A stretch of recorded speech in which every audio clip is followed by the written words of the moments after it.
is going on, everybody? Welcome back to the LEGO Battlebots desktop build series here on BRICKcast, and we are back on track with the tutorials and the miniature replicas today. And as the new BattleBots season draws near, I've been working hard to bring you guys some more LEGO BattleBots content. Starting off today with a tutorial for one of the most requested bots on my channel, Minotaur.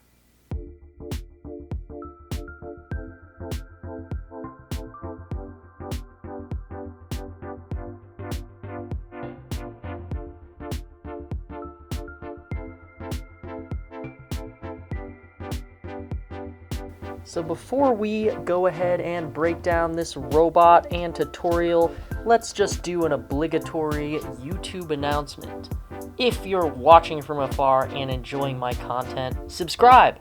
In other words, don't be this minifigure.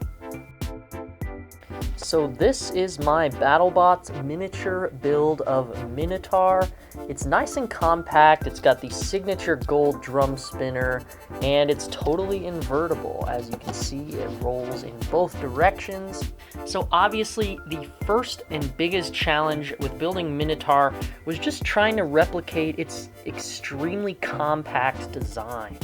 This robot, it's like one of the smallest, but also one of the thickest and just beefiest robots in BattleBots. So I really had to work to make this LEGO model small, but also durable and compact, and make sure it wasn't too fragile. I had some challenges with that. So one of the staple aesthetics of the Brazilian bull is its heavily guarded wheels. And so I was pretty sure that the best chance I had to build Minotaur's wheels were using these 1x4 curved tile pieces with a space right here that feels just big enough to nest over a wheel. And honestly, when you look at it, it's perfect with these small old school wheels. It just nests right in there. And that was kind of the original idea and also the toughest challenge for designing this build. I owe a huge debt of gratitude to the genius at LEGO who came out with the 1x1 bracket. Without this piece, I don't think this build, or several of my more recent BattleBot builds, would be possible. Because yeah, without this piece, there's no way that I could have made Minotaur's body look so smooth. So yeah, whoever that designer is, they belong on the BRICKcast Wall of Fame.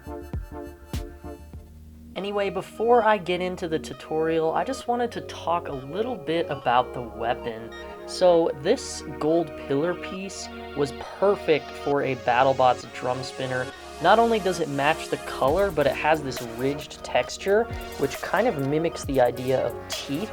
So that was a super cool little addition onto Minotaur. I'm really happy with how it turned out.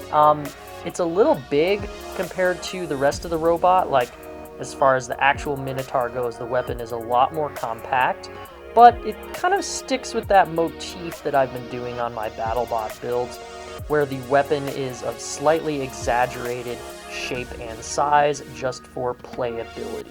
So you'll notice this unsightly gray modified tile. That's just a light gray tile with a Technic pinhole.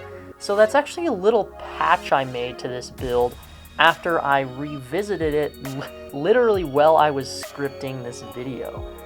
The original version, it was built with an upward-facing pin joint. It just really wasn't sturdy. So when I got to work on this video script and I was looking back over this model, I actually realized that using an inverted plate here with the pinhole turned down and just wedging it right between this bracket and this tile kept it much more sturdy, and you have some really nice weapon spin here, some good playability. I think it worked much better for the model. Only little eyesore is that I did not have one of these in black. I think it's a common piece in that color, so if you have one in your collection, add it on, but it was worth it. Anywho, now that we have taken everything back apart, let's get rolling on this tutorial.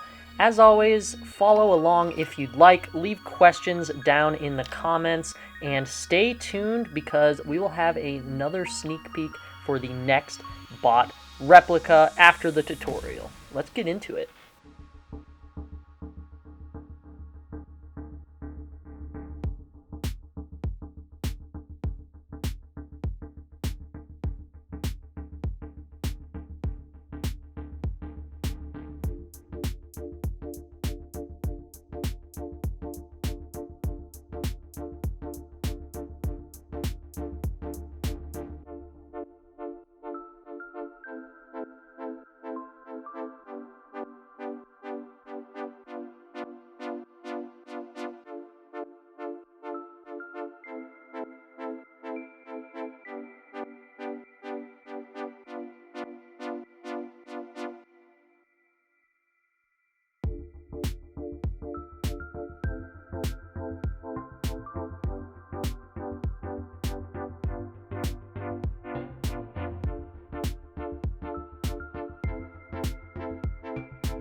So there you go, friends. It's a complete mini Minotaur. Few little last minute modifications.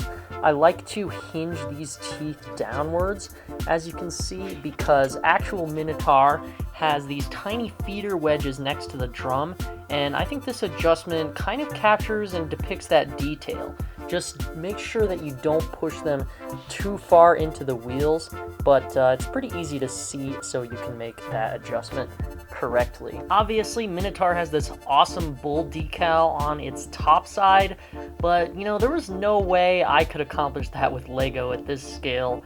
I think I would have needed some pretty tiny bricks. I think if you were skilled enough, you could do some Sharpie work, so I think that would actually look super cool. I decided to give it a go with this like negative space design on these white tiles to make the bull outline, but yeah, let's just say I'm more of an artist of bricks and cameras than I am of pen and paper. So yeah, I'll leave the detailing to the artists up there, and sharpening Lego bricks kind of offends my inner Lego purist anyway. So now it is time for our obligatory sneak peek. And next time on LEGO BattleBots, we're going to be building another classic. The first piece included in our next miniature build is this black curved slope. Just a regular curved slope. You see me use these a lot in my different creations. A super common but super useful piece, and as far as where it goes on the build, I'm going to give you a little bit more of a hint that this is part of the bot's weapon assembly. So it could be a spinner or a plow, but part of what the bot uses to charge into combat, not part of its body. That brings us to our next piece, which is a piece you haven't seen before. This rounded piece with an axle hole in the center, this like little dish kind of part, and actually it's got a bunch of sticky residue still on it from when I took off the sticker that was present here, so I'll have to goog on this before next week's episode. Think about what this piece could be used for. Before we get to the last piece, quick plug for my Instagram page. I post a lot of high quality Lego photos with fun creative captions, and yeah, I've got some fun BattleBots content planned for the start of the season, so drop me a follow at BRICKcast_Lego. And finally, we have this green Technic lift arm with 2 axle holes and 2 pinholes. We can just think about potentially what lift arms have been used for in the past.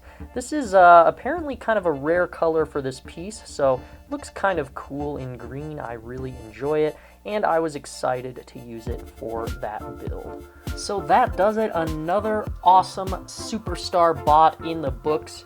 Unfortunately, I just heard that Minotaur is not competing in the upcoming season, so at least you guys can bring Minotaur to your own tabletops at home and hopefully stage some awesome battles together. So stick with me here at BRICKcast. I'm up to 140 subscribers, and just wanted to give everybody a shout out who has been watching, and say, if you're watching and you haven't subscribed, go ahead and subscribe, because you could get some of that sick hipster YouTube cred. You know, you can be like, yo, I subscribed back at 140 subs. So, you know, the rewards are plentiful. Anyway, as always, I enjoyed building with you all. Hopefully you have enjoyed building with me. Until next time, this has been Drew with BRICKcast, signing off.